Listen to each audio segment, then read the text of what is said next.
YouTube family. So here's the story with this little grid here. I have these 3 inches apart. This one's a little less, but it doesn't matter. I'm going about 3 inches because a lot of the boxes I do are at least 4 inches, so I want it smaller than that where a box can fit over this.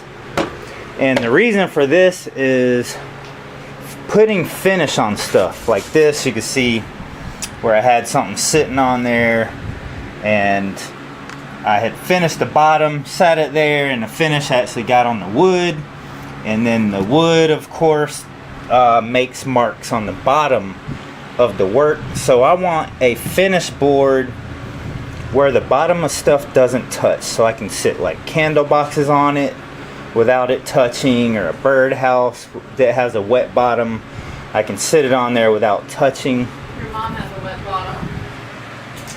Is that right? So anyway, that is what I'm creating here, a no-touch drying rack. So now I have to drill a bunch of holes, and I will show you why. Alright, so every corner is getting a hole.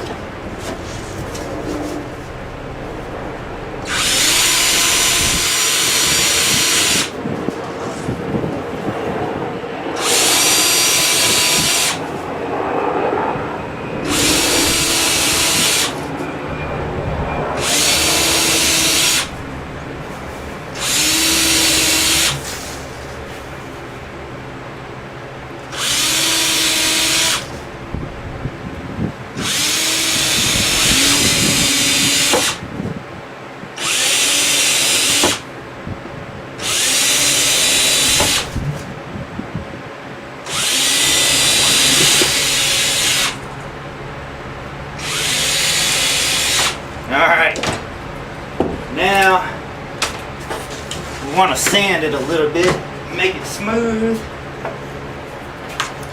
We want it somewhat nice looking, I guess.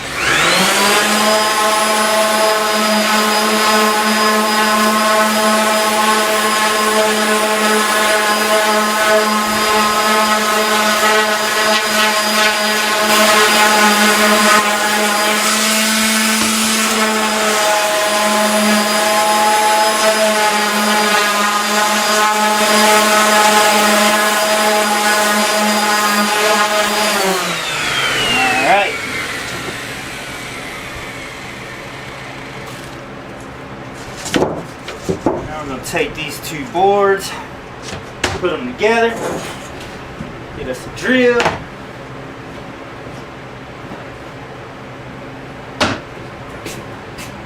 and lots of screws.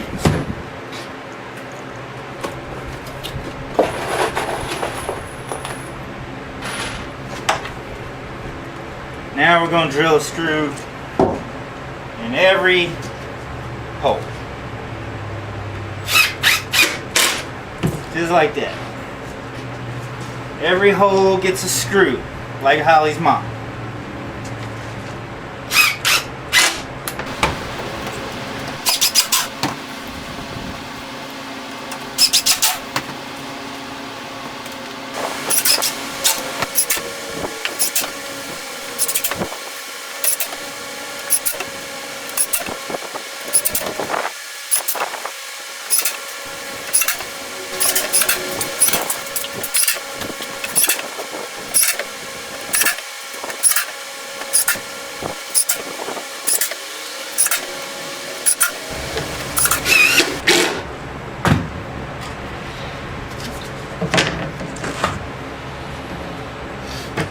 Alright, so now, one thing about having having stuff dry on these boards is I can pick the board up and actually move it. I could take it outside or take it in the house, but I could have like 8 or 10 boxes drying on here, or a birdhouse, and I can pick it up, take it out of the way so I can crank up tools and start stirring up dust again. So now I want to actually put boards under it to kind of lift it up off the table. That way I have somewhere to grab onto like that. So we're going to cut a couple of these. Pretty much the same length. I guess I could do them long ways so it doesn't bend in the middle.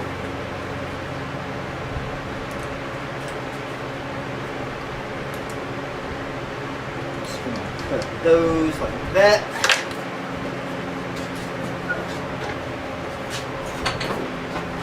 Stuff out of the way.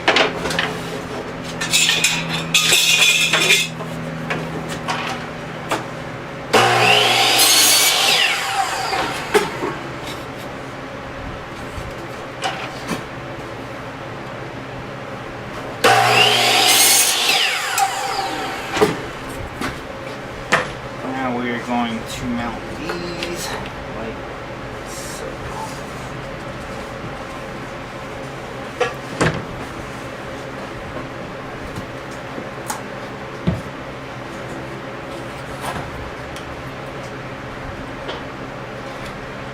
Just do it right on the edge there.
There we go.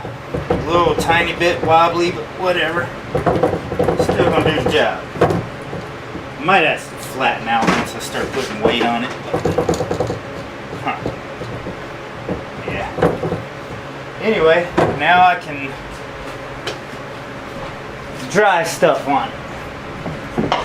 And the good thing about the screw points is it won't stick like, you know, a flat surface, because I was actually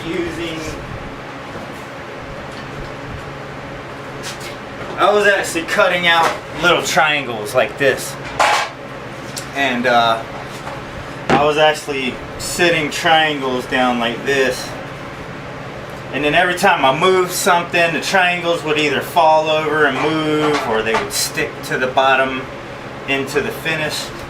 You don't have to worry about that with these screw tips, but you do have to be careful though, because these are sharp and kind of dangerous.